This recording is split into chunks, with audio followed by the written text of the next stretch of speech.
boys 500 freestyle. This time we're taking a look at Ellis here in lane 7. I'm not gonna play the whole video straight through on the 500. I'm just kind of go through the video. We'll point out some things and kind of see where the wind takes us here. So on the start, nice job with the hips higher than the head. I'd like to see this foot a little higher on the wedge. So instead of having your toes on the actual flat part of the block, have kind of the ball of your foot and toes more towards the middle of the wedge. All right, so we can move that up just a hair. Also, I'd like to see you get these thumbs with the rest of your fingers in front of the blocks.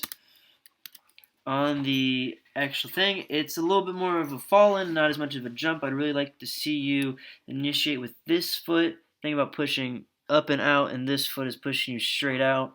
Instead of this is really just kind of like a downward motion. You don't have a lot of time to get yourself into a good position, and you don't because you see here your hands are out of line. Your head is not in between. You're not in a streamline for your head to be in between, and your legs are bent here on the entry. So we got to really tighten up that dive. All right. So off the start, cameraman's catching up.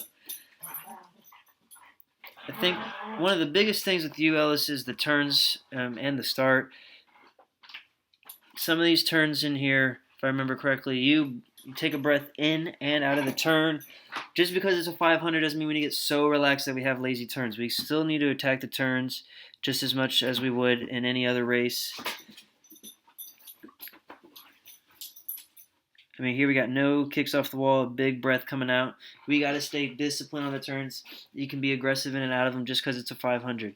Real quick, while we're watching the swim, I want to point out the splits. So, you're 105, 110, 110, 110, and then a 106. So, the first and last 100 are fine, but it's that middle 300 that really hurts you. The end time being 5:41, which is about 5 seconds off your best time. Not too worried about that part of it, but it's how we got there. So, those 3 100s where you're going 110s are just entirely too slow.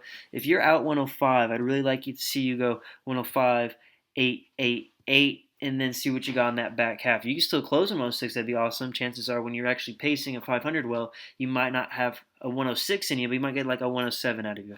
And ultimately, it's just a much better swam race if you're able to pace it correctly. That drop off from 5 to 10s isn't a great thing to do, and that's obviously why you have a lot of closing speed there at the end, which is certainly entertaining, but I'd rather see you pace those middle 3 100s, and ultimately that would result in a better time anyways. So, taking a look at this breath right here. We got ourselves a breath where we've lifted up our entire head. I see both goggles, and then we dunk into the turn from there. And then I'm going to guess coming out of this turn, we have, that might have been a kick and a big old stroke.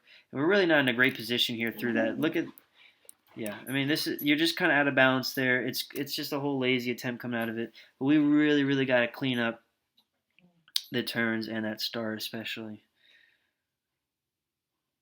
All right, now let's fast forward here a little bit into the last, so this puts us with the 75 left and see kind of how your stroke held up.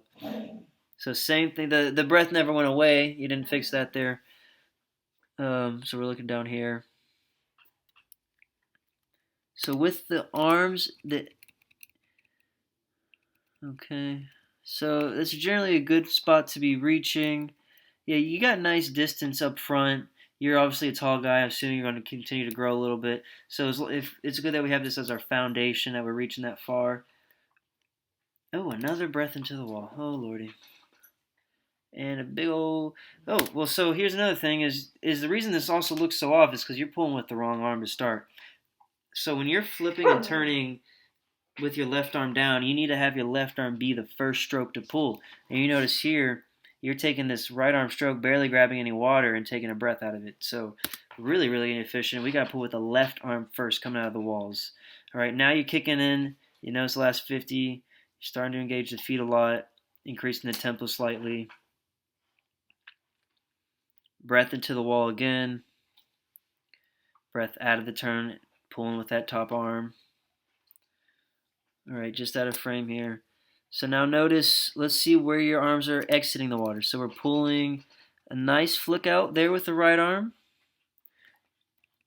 Left arm too. So you held it together. I mean, maybe it's because you're turning it up here, but the stroke actually held together pretty well. We just got a lot to clean up, but I'm not too worried about it. It's still early in your freshman year.